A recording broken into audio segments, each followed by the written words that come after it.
Hello, I'm Josh Heimer, and I was going to give you a real quick overview of my little H2O Aviax quadcopter. I got it in the mail, I guess it was yesterday or this morning, one of the two. We found it on the back porch this morning. And I ordered it roughly 2 months ago from GearBest. It seems like about that time. It took an incredibly long time for it to come in. But here it is. It's actually a very well constructed little quad. Very sturdy. It's amazing. Actually, I wasn't intending on being impressed, unfortunately. But it's actually waterproof. I haven't tested that port out yet, which is unfortunate. But as a regular flyer, it's fantastic. The only thing I didn't really care for much is the way these props mount in. You have to get a screw. They give you a whole bunch of extra ones, thankfully. They come clipped to keep the shafts from falling out. You have to find the hole and screw the screw in there, and it is incredibly hard to aim just right. While you're trying to tighten that little dinky screwdriver, the shaft moves with the blade, and then I tried to hold it as well from that bottom plastic gear. Anyway, I think the flight time was advertised about 6 minutes or something like that. I'm seeing about 7 to 8 minutes of flight time. Without the camera on there, I'm getting around 10 minutes, which is amazing. It comes with two of these little batteries. That's a little 25C, 3.7 volt, 650 milliamp hour battery. Incredible. Comes with two of those little guys, and a nifty little charger. It takes a little over an hour. I'd say probably closer to 2 hours. I would say hour and a half maybe to charge them, based on the 2.1 amp USB block that I have. Now the strange part of this is you can actually see that board inside there. And there's no epoxy, no nothing on there, which is very strange. It's got a conventional style connector, so it should be pretty easy to get upgradable batteries. It's pretty impressive.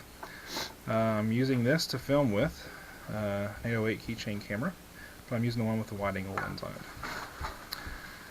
And the way I'm mounting it on here is I just put rubber bands on the actual camera mounts for the camera from Axion or Avion or Aviax, whatever it is, and I use a back one to hold it up against the back. Had an amazing flight with a bunch of Nighthawks, and I forgot to push the correct button on my 808 camera since I've been using a GoPro for probably the last year and a half, 2 years. So I've been getting the dust off of the 808s the last day or so. So anyway, it turns out pretty good. The only thing I dislike about it is a low battery alarm. Basically, this little pretend GPS little thingy-bob starts flickering fast if you have a low battery, which just so happens to be invisible if you're flying at high altitudes. So I have been flying this roughly, I'd say close to 200 feet on average. And they have been absolutely amazing flights. It's very stable. The headless mode is absolutely amazing. I mean, there's hardly any blade vibration, and the quadcopter is incredibly quiet. It does have bottom LEDs as well, which is also a very nice touch. Well, I think that's about all that I can think of. I will try to post some videos of some water action later. The controller is pretty straightforward. It's it reminds me of a lot of the WL toys and the Sima remotes. Of course, it will beep until it gets a signal from the quadcopter. The most important button for me is down here on this side. This left button switches from standard mode to headless mode, if you want to try that. It actually works incredibly well. I was not really a big fan. I actually have never used a headless mode quadcopter that actually worked worth a diddly, but this one here works incredibly well. This other button up here is where you change your rates, and I like to fly the 100% rates. It works incredibly well, and even pretty steep breezes. We probably had a 7 or 8 mile an hour wind this afternoon, and it flew flawlessly with that wind. In fact, I haven't even had to calibrate any of the trims on the quadcopter, which I am very impressed. I believe up here on this top left is the cruise control function, which I cannot figure out how to use correctly. In fact, it actually kind of scared me half to death, because I was not sure what it was planning on doing it, but it didn't seem to follow my actions. This here is the camera button, take a picture, and this one here is for turning the lights on the bottom off and on. Hopefully maybe you could possibly increase your flight time, I'm not sure, I'll just leave them on. The one up here is supposed to be the 360 degree flip, but I haven't got that to work. I've tried. and it just beeps at you constantly. And I even pressed forward and back. I don't know if you have to just push and hold it or what the deal is, but I could not get it to flip. It could be that the batteries were already exhausted. So anyway, that's my small little review, and I will attach a video at the end of this one to at least show some of the flight characteristics around here on our house. At first, you'll notice I actually had this bottom band inside of this loop, which didn't have any stability, and so the camera wobbled back and forth consistently every time I made any type of movement. So that was a little bit of a bummer. Another odd little thing I did notice as well is these stripes are actually in the back of the unit and not in the front. A lot of the GoPros and similar quadcopters put the stripes in the front. With all the blades looking the same, you really need to. I've been flying in just a direct forward flight motion and just kind of keep track of which direction the quadcopter is flying, and it seems to work quite well. And I'm getting quite decent speeds on there. I'm seeing probably close to 10 to 11 miles per hour on 100% rates with a decent amount of throttle. Has an incredible amount of lift, and as they advertise it being 130 grams, I'd say it's very accurate. I'm not even sure how much the 808 camera weighs, but you can't even notice that the 808 camera is even connected or even on the little Aviax H2O. I'm very impressed, and it's actually worth the wait. In fact, it'll probably be my favorite flyer since it requires no license and it's under the weight limit and flies incredibly well and has a phenomenal headless mode, which makes it even easier. But unfortunately, it's very difficult to tell which way you're flying during the day because the lights aren't really bright enough underneath, so the headless mode makes it much more pleasant to fly if you're not always flying in a forward motion. Alright, well hopefully that has helped a little bit, and please enjoy the following very wobbly video.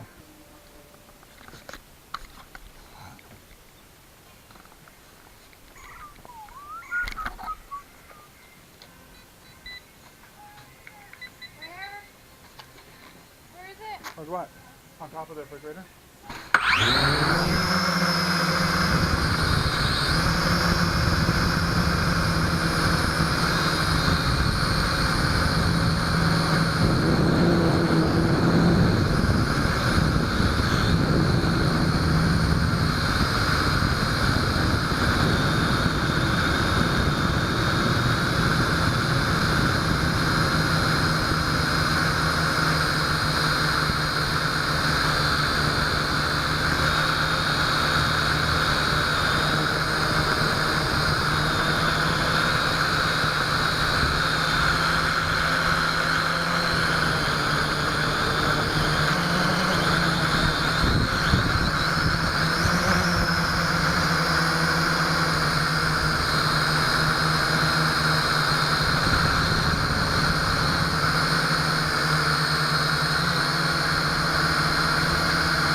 it's dead.